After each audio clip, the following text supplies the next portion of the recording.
45 years ago today, on July 22nd, 1980, Terry Fox was right here in Guelph, Ontario, during his Marathon of Hope.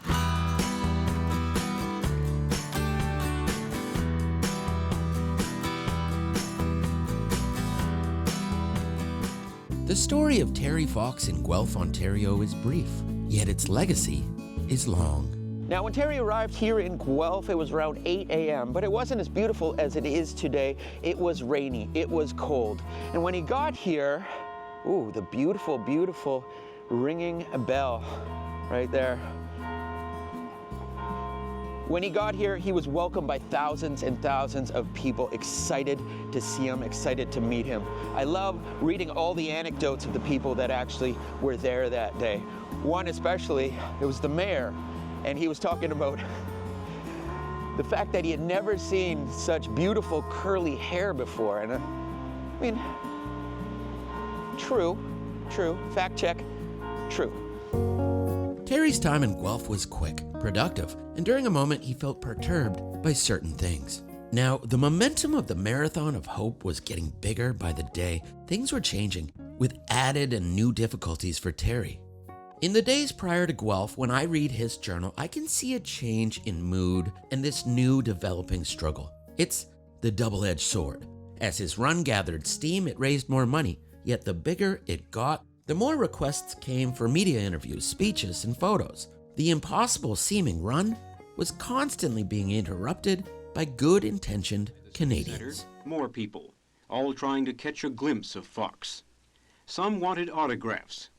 And one man had a heart-shaped cookie for Terry. On July 20th, the 100th day of the run, Terry wrote in his journal, "Today was a hard day because I had so many interruptions. The first miles went well, but I could only do 10 because they wanted to time my arrival in Stratford." In Terry's journal, 45 years ago today, here in Guelph, Terry seemed to be frustrated. "Today was slow because of continuous delays. First of all, I was stopped at 9 miles just before Guelph. Then I ran 2 miles in and spoke to a good gathering. I ran 5 miles out of Guelph. Then my feet and legs started to wobble. I began to shake and get dizzy. I had to stop and get to bed. I did 4 miles and then drove back to Georgetown for a reception." Now, Terry had just arrived here from Kitchener along Highway 7, and he was about to head to Georgetown. The day started with a radio interview before running into Guelph, flanked by the Roadrunners Running Club, with Terry receiving a check for $19,000 at Guelph City Hall. Later in the day, Terry received a $12,000 check in Georgetown. The money was adding up, but so were the obligations.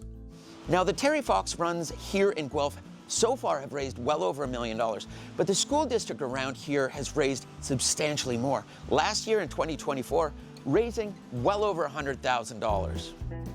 At one point in the day, a young man came out to Terry in the van and passed him a guitar in a case. He told Terry that he didn't have any money, but he wanted to help and donate something. He brought Terry his prized guitar and then left.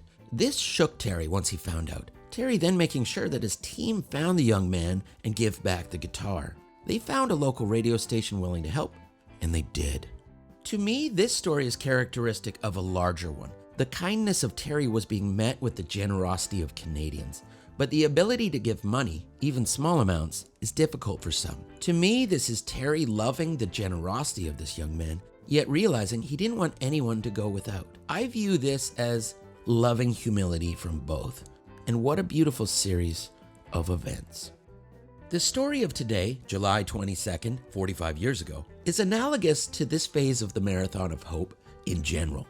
The cold weather of Newfoundland 100 days prior was now the warm Ontario summer. His attention and admiration from Canadians came with the burden of fame. And as he ran perhaps the most difficult run of all time, I now see a new side of the story of how much we asked of Terry.